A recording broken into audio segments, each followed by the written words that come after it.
Okay, so welcome. So embarrassing. Why does Instagram have like women whenever I go to the search thing? because you're drawn in by it. I'm not looking at that shit. Seriously. It's just what it does. Oh, if you don't mind keeping the phone away from the mics, yeah, just like slightly to the side, that'd be nice. Yeah. But yeah, that's just what Instagram does. All the social media just draws you in. I promise you, I'm not looking at that shit. Oh, I do. So for some reason, it keeps pounding my feet. So every time I ask somebody for their handle, yes. I go and type it in. I go to the search thing. Mm-hmm. It's like, oh, do you know what? So I thought, dirty old bugger, well, I thought it was starting to it was like maybe training where my eyes are going. And then giving me more of that. I don't know what it's doing, you know. But it kind of like, this is, I guess it's on like some deep psychological level, isn't it? Trying to draw us in. It's mining all of the like loneliness we have in our lives. Yeah. Scary stuff, social media. But yeah, welcome to the Martin Talk Show. We're here at Horrific, the horror film festival. Yeah. So sorry, we've literally just met outside in the bar here and I've dragged you in. Meeting. So yeah, we're discovering all this really fresh. So sorry, I didn't even catch your name. Darren. It's Darren. Darren Vukasinovic, but just Darren V. Darren V. Yes. So what brings you here to the film festival? Well, I had a German actress on Instagram that said you should come and meet because we've always been trying to meet, and she's in one of the films I think that's here, so one of the short films, and then in Simon Says 2, I think. So Simon Says is playing at the moment, and I'm always just like, I'm here for 12 months, and I'm like, well, this is how you meet people. So yes, come over here, and then it turns out my good mate Sophie is out there, and she is a classic networker, so she just runs around the room going, you got to meet this guy. You got to meet this guy, and now we're here. So, and she was doing great. She was on the podcast earlier, and we was having a good chat on here. And she's been out there all day for me now, championing. Championing. Is that a word? Championing. Championing. It is, I'm a screenwriter, and I should know that. You got me questioning my sanity now. But we know what I'm trying to say. Yeah. She's flying the flag. She's flying the flag. She's doing good stuff out there, which I hugely appreciate when other people do that. She's a good person. There's a lot of good people in this industry in the UK, and this is one of the things. Being here 12 months, been so fortunate to actually network through these sorts of events. Like even this horror festival, Romford Horror. Like it's amazing because you end up meeting so many people.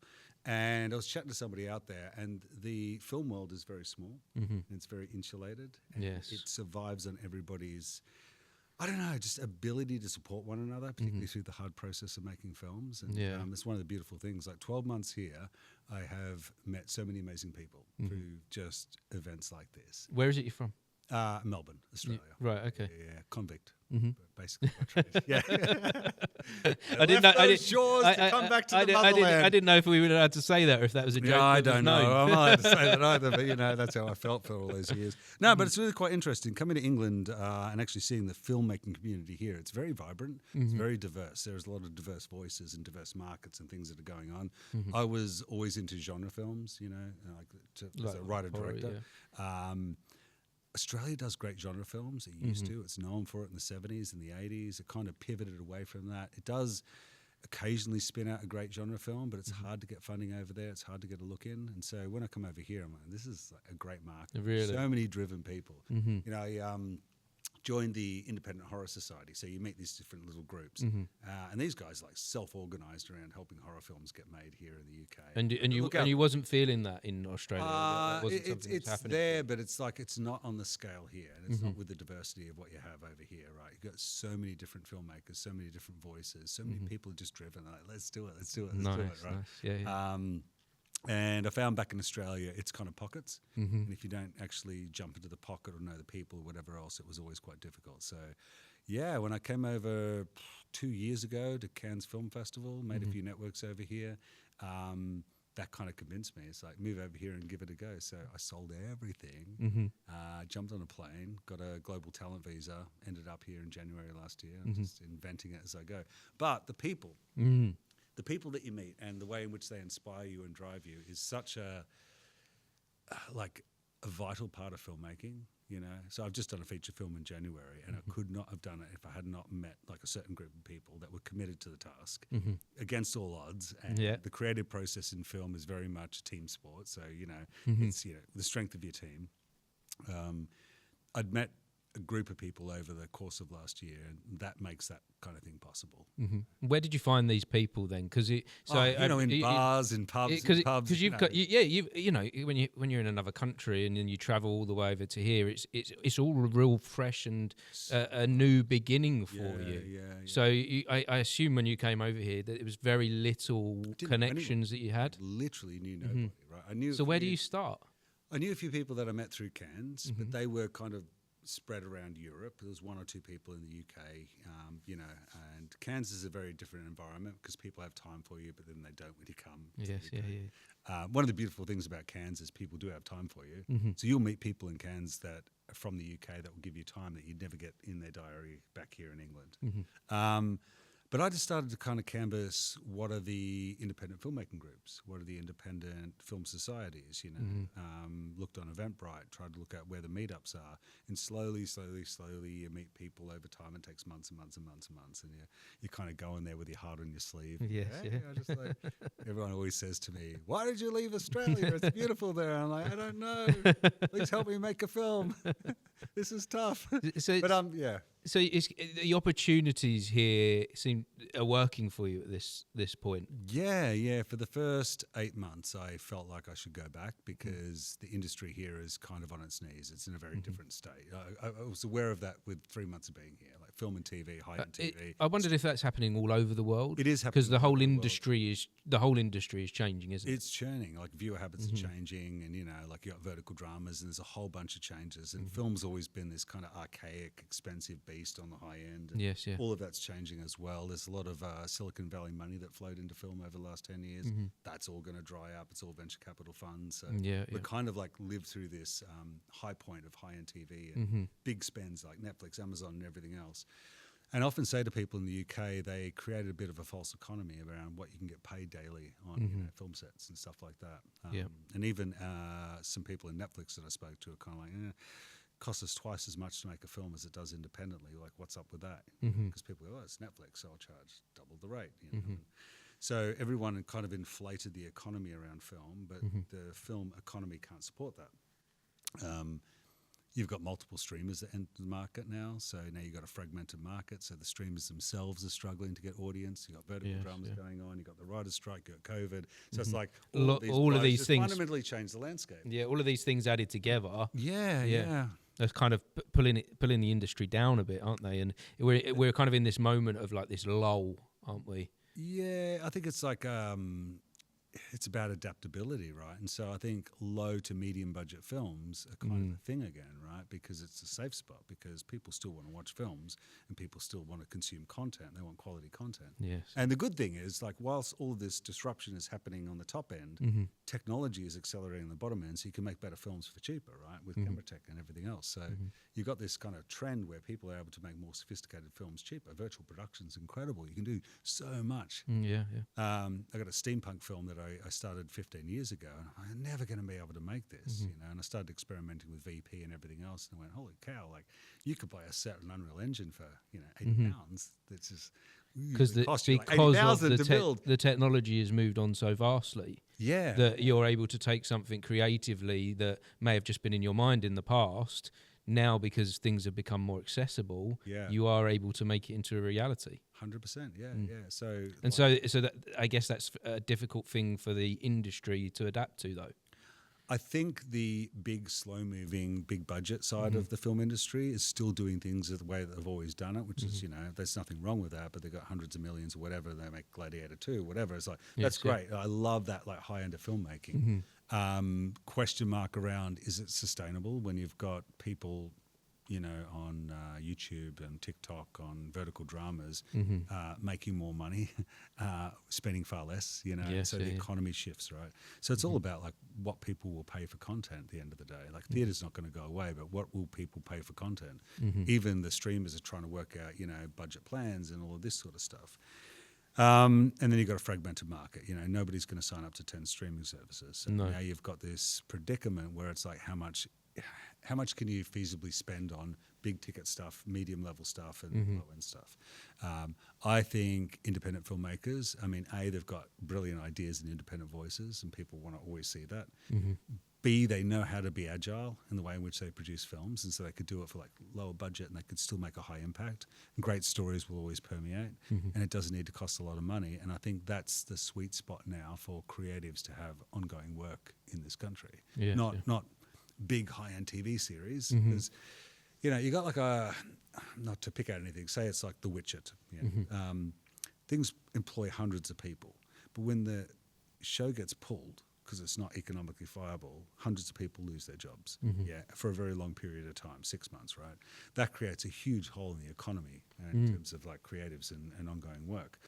So in my mind, you need a very vibrant independent filmmaking community with a lot of projects going, and people have constantly got work. It's not the high-end rates you'd normally get, but it's consistent work. Like anybody that's a creative just wants certainty. Like, do you want, $750 a day for a week and then no work for 6 weeks? Or do you want like a consistent kind of rate? So I think, like independent filmmaking, even here at like Romford Horror Festival, and I see what people are doing, like that's the goal, right? That's like, is to get that consistency and that stability within the within your craft. Yep. And it gives a lot of people different opportunities, especially, we talk a lot about diversity and inclusion. And I think it's kind of quite token on the high end of filmmaking. It's kind of like, here's somebody representing this community, that community, whatever else, but it's not really diverse. When I look at independent filmmaking, they're able to accommodate lots of different diverse voices in front of and behind the camera. And I think behind the camera is a place where there's not a lot of diversity still on the big budget stuff. But certainly on the independents, you can give a lot of people a lot of different opportunities. Why is that different than in the independent world? I would have thought it might be harder to offer more diverse opportunities. I think people look at it from the lens of, what do you bring the creative vision? And I think creativity depends on the most diverse set of voices to create the most diverse outcome, So my experience coming to the UK was 6 months of trying to get work in TV or film. And I've done like a fair bit of stuff, but it was a little bit of time ago.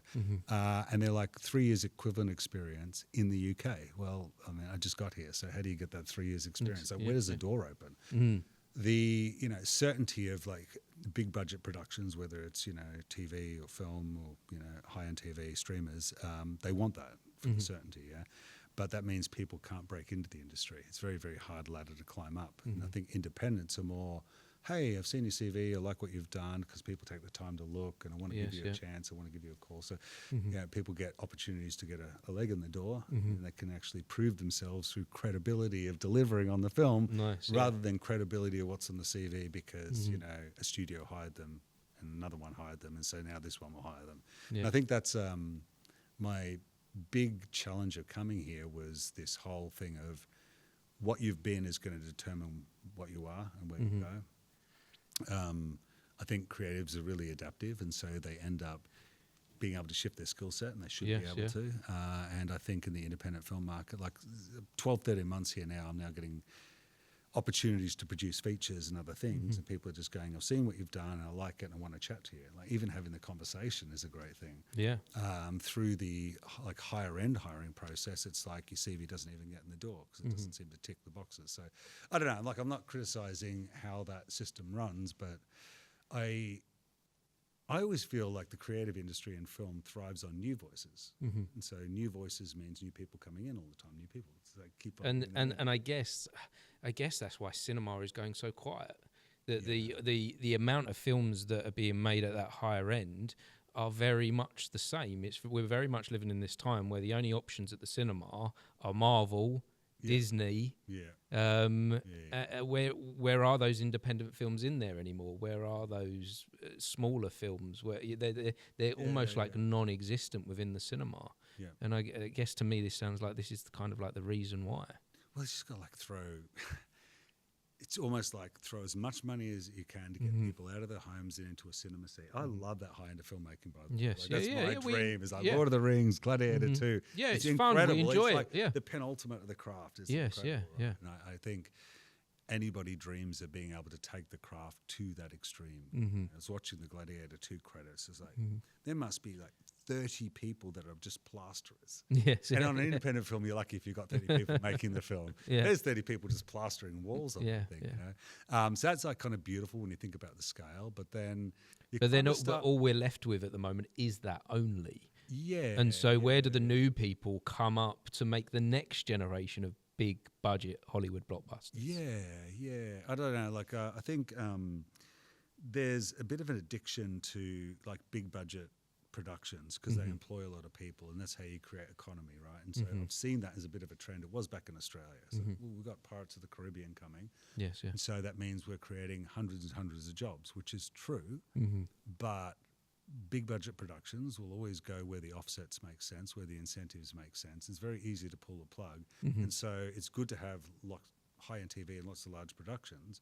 But as I said earlier, like when they pull a plug, the gap is huge. Now, if an independent film that hires 30 people doesn't go ahead, there's only 30 people. If, you know, a big budget film decides, we're not going to shoot in London now, we're going to go to Spain, Morocco, wherever the offset is, you end up losing 400 or 500 jobs in one blow. So it's like a dangerous economy on that height. Yes, yeah. But it's wonderful work, right? And everyone wants to get to that point in their craft. With the independents, I come from a tech background as well. I ran startups. So technology startups is always about seed as many ideas as possible, give them enough money to get to first base, see where they go, evolve. And I think film needs to be doing a lot more of that, just like spread the money out over a lot of diverse filmmakers, give them enough to get to first base, proof of concept, do this, do that, get it to a point where you can test an audience and see if it resonates, and then put more money into it, and then take it further, and then grow it further. You know, and I think that's a great model for film. That's quite. I'm thinking of this analogy of like throwing mud at the wall. And you've got to throw a lot of mud at the wall for some of it to stick. And I guess that's the same in the creative fields.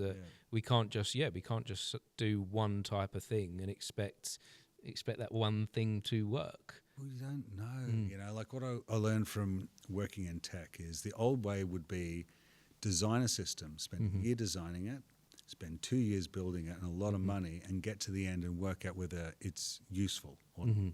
Yes, whether it has a user experience or not. And typically that would then mean lots of money has been spent, and then a lot of money is spent fixing, an archaic system. Whereas the agile methodology is get to the very minimum product, test it with the users, learn from their feedback, adapt it, and keep moving. And so I look at filmmaking as, proof of concepts, go to markets, go to sales distributors, say, does this resonate? What are the streamers buying? Go to the streamers, see if it resonates with them. They come back and they go, yeah, but we want something more female-led. Now you're in a very early point in the film or series evolution where you can adapt that and go, there's great feedback, and we'll take it in that direction. So you should be adaptable in the creative idea without ruining the creative integrity of it, but you can be adaptable. So a little bit of money, you get to the first, you get to the next. I'm working on a high-end TV series at the moment. And the methodology is shoot a low-end concept, use that concept to then adapt based on feedback, audiences, what do people like, what do they don't like, what do streamers like, what do sales distribution agents like, then adapt that into a low-end partial pilot and then test the water with that and then go for the full pilot, and then from the pilot package it and then go to the streamers, and now you've got a whole series that you can kind of map out from that. And it's a cautious way to manage the financial investment in a film and to test and validate whether it's worth spending money on this thing or not. Because it's a common story, right? Like the box office flop. 200 million does not make a good film. We know this. No. How many times have we seen that story? We see it every year, don't we? We see it every other month. So the answer here is not money. It's not money. It's the ideas. It's the integrity of the creative idea. And how are we going to find those good ideas with the current system that we have? Yep. Some of the most classic films over the last 10 years have kind of been, grassroots and just kind of unexpected, right? And I think you need to be funding, whether it's, BFI, government, investors, whatever, like a broad spectrum of ideas, and you start to see them flourish, and then you work out what's really going to resonate, what's actually got some traction, stuff like that. And I think if we value cinema for a representation of human voices, then how many of those voices are we really supporting? Because if it's a select number of people with a lot of money exercising their voice, and then a small number of people with a little bit of money trying to have a voice, that doesn't seem what the spirit of cinema is. I mean, in Australia, like I grew up on the 70s cinema, Mad Max, Razorback, and there's a great documentary called Not Quite Hollywood, which looks into the Australian cinema, at that time. And it was so renegade and it was so rogue and there was no right or wrong, but it gave birth to so many crazy ideas and memorable films. And that was all grassroots. It was all just like, it's got enough money to, drive this car down the highway. I can't close the highway, so I'll just creativity is like throwing seeds out there and seeing and not all seeds are going to grow. Yeah. So, and whilst the movie business is a business, like the movie industry, if we treat it too much like a business and go too mechanical with it, then nothing new is going to grow. Yeah. And nothing beautiful is going to grow. And it's really important that you touched on the point of cinema, human stories, human voices. Yeah. And this is a really important place to go, is this, you're right, that if it's just the big budget films that are making cinema, it's just the people with a lot of money that have a voice. Yeah. And that's a very dangerous place to be, isn't it? Yeah. Like the big budget stuff can be a really strong channel for voice as well. We've lots of great films that come out that like hit that. Actually, it's so curious to me. I look at like the superhero kind of franchise thing, and I kind of thought it would run out of steam by now, but they are running out of. They've got to keep on recycling them, going back and rebooting franchises and things like that. And it was so strange to me. I think graphic novel and gaming is a really good sort of fodder for the kind of like characters and things that kind of resonate. Pop culture, it's like the wellspring of pop culture. But I always thought these are all comic book heroes, and the last time I checked, not many people go to comic stores, and it's interesting how this sort of pivot into these franchises has come about with DC and Marvel and things like that. And it had a lot of steam in it, and some of it's been great, and it will continue to be great. But it's kind of like, what are we actually doing at this point? We're just sort of booting graphic novels into high-end series just for the wow factor. But it's all a bit thin. I mean, it's impressive, but it's thin. Well, it's thin. It's thinning. It's kind of. I feel like it's kind of had its day a bit. It's definitely thinning out right in this moment here, right now. Yeah. It's not got much. It doesn't feel like it's got further to go. Oh, they'll have others. Well, they'll and I'm sure they'll reboot Spider-Man again for the when it really does start to get thin. And I do enjoy this stuff. I am a fan of some of this stuff, but I want to see other stories as well. Yeah. And I don't, and cinema will die away if we don't have those other stories. Yeah. I mean, there's a new Jurassic World or whatever coming out, right? And I love Jurassic Park. I'm a nerd about stuff like that. Films like that drive me to be a filmmaker. So that is brilliant. First, second. Well, that was a very original idea, super original concept. But it's not what are we now on Jurassic Park 8? It's not an original concept anymore. And so the recipe, no matter how you spin it, is still going to be like relatively controlled. We're trying to like revisit. Maybe they'll reboot that again. Yes. Yeah. But what I loved about the original is it was big budget, but it had an indie feel about it in terms of the way in which it was sort of produced and done. It was very quirky, I just thought that's your secret. Like you keep it fresh, fresh idea. So, superheroes with superpowers, whatever they are not typically very original. It's just like the kind of recipe that they've got. So, it's interesting. Coming over here as well, Europe has got a very diverse film market. I always love that.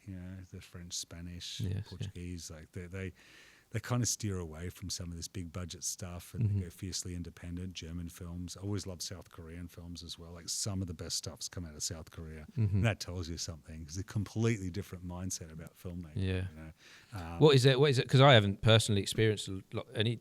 I don't think I've experienced any South Korean cinema. What is it? Things like different, and Sympathy for Lady Vengeance and like some of these like classics that come out, and it's so mind-blowingly different in terms of the approach to telling a story, and I love that. That's independent voices. Yes. So here in England, you've got so many different independent voices and so many different ways at looking at a story. I'm working with a really wonderful pair of directors who are working on a sort of noir, Who's Afraid of Virginia Woolf project. Very original, like something that hasn't been really seen before. asked me to kind of produce that, and I'm like, this is great. Like that's actually different cinema. It's coming out of England. It's coming out of English people. This is really nice to hear your perspective on it as well, because I think when you're in a place, when you're in the UK, when you're in this industry, you kind of get, get a bit blinkered to actually what's going on. But I don't want to call you an outsider because you're now definitely part of this. But you've looked on the outside looking in, and then you've joined in. And you sound quite excited about the things that are happening, which is nice. Much great stuff here, and I meet some of the independent filmmakers and I see what they're working on, and it's brilliant. It's absolutely brilliant. Just need some fuel in the tank. Why is it so hard to secure $100,000 for a feature film that's got a lot of merit and like a lot of potential? Not just potential creatively, but potential financially to return on investment, make money. Well, the creative industries in this country are the biggest contributor to the economy. They are. Above, it's 3 times that of sport. Now, while sport is important and we enjoy sport as well, but it's good. It's important to our health, but if it's the biggest contributor to the economy, why is not more investment being put in? It's so why does it get even at the grassroots level of filmmaking? But if we're going to go one below that in the education system, it's being stripped away within education as well. In drama, arts, it's all being taken away as not something that is prosperous for the next generation to be following. There's this weird thing, like I think every person, loves film. They love music. This is the things that really resonate with people. It's kind of like what we live for. Every single person watches film and TV.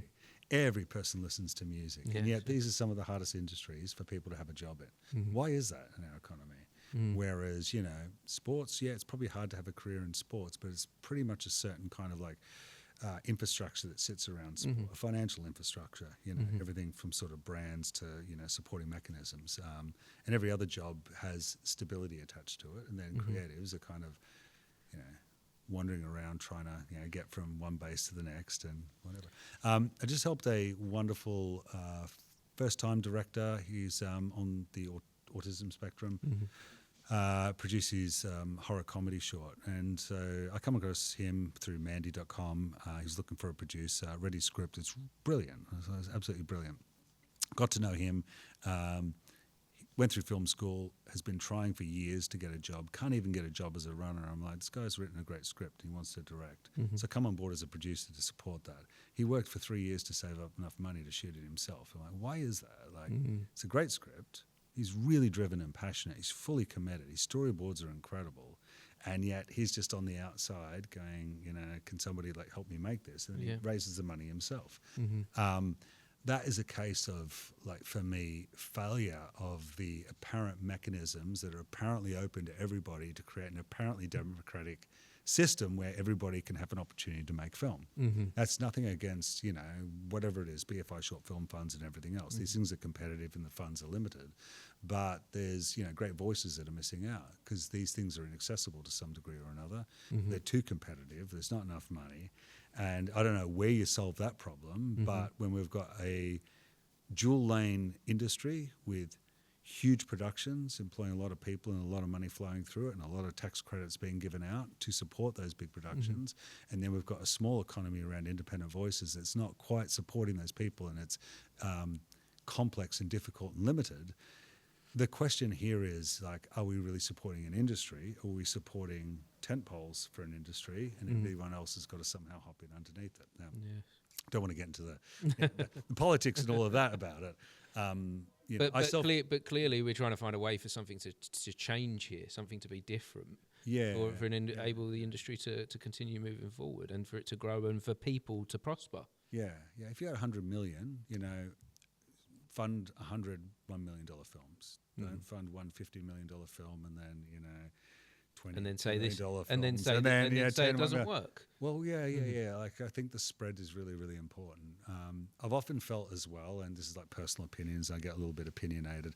I noticed back in Australia, the same companies that have been funded were continually being funded, because they're sure bets and they've got a track record, and I get all of that. The question in my mind is, if you've made 4 or 5 successful films, successful should mean that you're a self-sustaining production company making enough revenue to continue to fund your own films. You should not have to keep on dipping into the public purse. Yes, That is, to me, the definition of a successful, self-sustaining creative enterprise, as any other business should be. No other businesses really survive on subsidies, grants, public funding, public purse, tax credits, as the way the creative industry does. It's necessary, but the questions are around, why, if you've made a successful high-end TV series and a successful feature film, does that not surely mean that you've got a return on investment, you've made a profit, which then should mean that you're able to fund the next thing and the next thing. For me, my personal mission here is self-funded my first feature film. That should return enough money so I can fund the next film and step up and step up and step up, because that's good business as well as good creative. Yeah, so these ideas and almost like philosophies that you have of ways that we could move the industry forward, how are you going to apply that to the things that you want to be doing? Look, just take the risk, right? Just like try and make a great film, and then try and work out where the sweet spot of not spending too much money and spending enough money to make it good, and thinking about like right cast, right crew, having a sales distributor on board, chatting to them, market testing, all that sort of stuff that kind of happens in the background before you start shooting the film. The cheapest place to fix a film is a script. Everybody knows this. I don't understand why so many films have bad scripts and become bad films, because that's the place to detect. That's where it starts. That's the ground. That's the foundations of it. So I think like strength of script is always important. Everyone always says that, but you can be taking feedback. You can be doing market testing on a script, not just a coverage report. It could be sales distribution agents. It could be a lot broader than that to refine the idea. But, it sounds to me like your background in tech has given you a really interesting angle on this industry. This way of experimenting is really kind of like a new way of looking at this, of moving forward. I think the ideas generation process needs to be agile like that, and I think we need to be aware of where market demands are. I mean, people should be looking at, I'm going to create a series. Is there a vertical drama spin-off or something parallel to that I can do? Like, you've got to have blinkers on to not see where audiences are shifting, right? Yes, yeah. So we now live in kind of a like a diverse spread of media and mediums in which content can exist. So you've got to be thinking about that. It can't just be this thing or that thing. Thinking about that from the outset. How do I tap into different psyches? How do I create this thing across different mediums? How do I adapt it? How do I make sure that what I'm doing is going to resonate before I spend the money? And then the final thing is, like, if anyone's funded your film, your responsibility is to return their money, and ideally with like a return on investment, because it's a business enterprise happening at that level, yes, right? Yeah. So and money is the fuel. Yes, the money is what's going to drive things forward. There is that. I mean, like funding should also fund purely independent voices, and we should have films that are not commercially successful but are really strong, important voices as well. And I think you need a good mix of that. So it's not just about every film has to make money, of course not. But I think the proxy for a film reaching an audience is always, going to be a degree of like financial return. This is a bit contentious, but you can't fund a film with a voice if nobody sees it, because the point is mute at that point, right? It's great. Like somebody's, and then it just becomes a diary entry. But nobody is gonna like watch it. Then what's the point? Because the point of that is to spread an opinion, an idea, an empathy, or whatever else. And so I think there always has to be this kind of clever commercial lens on what you're doing to make sure that people are going to watch it or resonate with it, or have access to it. Those things are super important in the filmmaking process. You don't have to have a business hat on. Like I don't so much, but I'm aware that. So I like literally spent everything that I have to survive on to make my feature film. So my ass is on the line to say if that doesn't succeed commercially, then I'm taking the risk. So I understand what risk looks like in that paradigm. What kind of quality of life is that giving you as a creative, doing that, taking these massive risks? They are massive risks, they're gambles, but is that a good thing for you or a difficult thing? It's not an ideal thing, but I realised being here for 12 months, nothing was going to change for me unless I took the risk. You have to change something. Yes, yeah. I don't think creatives should leave their fortunes, their hopes and their dreams in the hands of other people, particularly other people that they're yet to meet but apparently out there. And somebody's going to come along one day and, hey, that's a great idea, I'm going to fund your dream. I mean, that happens, and we've got all the stories. But I think for the majority of people, it's how far down the road can you get? How far can you push it? Can you start it? Can you shoot some concept for it? Can you throw as much as you can into it? Because honestly, if you're coming to me and you're saying, I've got this great film idea, and I'm looking at you and you're going, yeah, I just need somebody to fund it. I'm thinking, how much have you put on the line to get it to where it needs to be? And you can go, well, I spent 12 months writing it, and I didn't go out on the weekends and whatever. And that's great sacrifice. But then it's like, are you really, really, really invested? How far are you going to push yourself in? I wonder if the creative has to offer a kind of sacrifice. And that sacrifice is maybe a portion of your life, your commitment to it. Maybe it is a financial sacrifice as well. Well, it's just, you got to be the first one to take the risk. For others to join. So you can spend the time. Yes. You haven't taken the risk. You're asking other people to take the risk. So you spent the time. You got the great idea, but you're asking other people to take the risk. I think that is. Like it's a hard line to walk, because not everyone's in a position to take any kind of risk, and I get that. No. But I just think for me it was, do I want this next 12 months to be like the last 12 months? Because nothing's going to change unless I change something. So I've shortened my survival runway significantly by trying to do something very different, by taking the risk to say, I believe in myself, and then by doing that, the film is successful and it's great and it's complete. It's a stepping stone. And then other people go, well, you've taken the risk and you've proven that you can do it. So you have to change something. It's an interesting economy and environment that we work in. Creative industries are always difficult. And I guess we have to be creative to work through it. We have to lean into that side of ourselves. I think creative troubleshooting, this is what I love about like low-end independent filmmaking, is just figuring out ways to do stuff that costs $100 for $10. And people can do it, and people still get paid, like still earn good money and still make great films. And so there's something in that where it's like, I think anyone can make an impressive image with $1 million. Actually, like most cameras are like quite stunning, and so it's not really about that anymore. I think the cleverness and the craft comes from the innovation. Innovation comes from limitation, and limitation comes from, well, I may need this, but I've only got that, and what do I work with it? So many, like even looking at some of the stuff at the Robinford Horror Festival, it's just, people are just like, well, this is what I've got, and I'm going to work with it. I love that. No, it takes me to my brother's a filmmaker, and I've always been inspired by him. He takes that philosophy on things. He makes things happen. He makes things work out of nothing. He looks at what he's got and says, this is what I've got in front of me today, and this is what I want to make with it. And he always moves forward with that. He's never stagnated. He's always creating something new with that philosophy. About to shoot my next short film in March, and it all takes place in a pub, and it's about 7 strangers in a pub at the end of the world before an asteroid hits, and always knew like getting a quaint English pub was important to me. And so I end up, one of the actresses knows pub owners, and I go and I sit down with a husband and wife. They've got 2-year-old child, and they've just bought this pub, and I'm just chatting to them about the idea. It's the passion of the idea, and I'm explaining to them about why the story is important and everything else. Spoke for about 15 minutes, and I said, look, I just need to know what you're going to like charge for 2 days. And they were just like, we love the story idea and we just want to support it. And I'm like, well, I've got to pay you something. And they said, well, just put some money on the tab for your drinks at the end of the shoot. Like, that is great, right? That's nice. But it was the fact that there was a common bond and a commonality there, and there was a mutual interest. And I think there's a benefit that flows both ways. So I was like, we're going to invent a certain type of whiskey. You guys could have it up on the shelf so it becomes a bit of a thing, and your pub is now the pub at the end of the world. Yeah. That's a cool tie-in, and they love it, and they're going to throw them in at the beginning to get a cameo. And now, like, in my experience, to go on Scouty or whatever else, pub's going to cost you $1,500 to $2,000 a day if you need to get easy, it right. So there's like $4,000 of value that you've suddenly got for nothing. You can't always do that, but if you're the big budget stuff, you just come in and pay the $4,000. There's $4,000 straight out the door.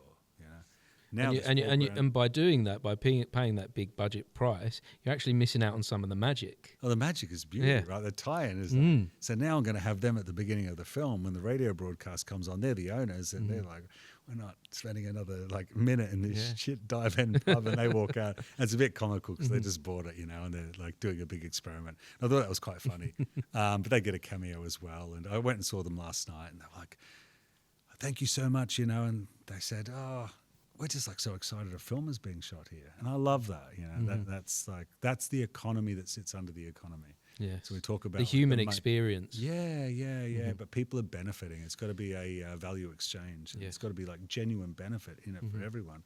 And I think most creatives run on that. You know, not just credit, but the opportunity, like working with great teams, seeing a great story come to life. And that's the gap where the money isn't there. But money's always required to create every film. It doesn't matter what you do about it. So getting back to the funding predicament, I think if you were to arm, you know, 100 filmmakers that operate like that with a medium amount of money, you would see 100 great, diverse, wildly different films. And that's great, you know. Amazing. Yeah. Not just like the constructed framework. But yeah. No, it's exciting to be here. Yeah, well, we're talking about some really important stuff, covering some important things. But as we kind of wrap this up, I wanted to know about you, about kind of what your hopes and dreams are for the future. Then, as a filmmaker, where are you going with this?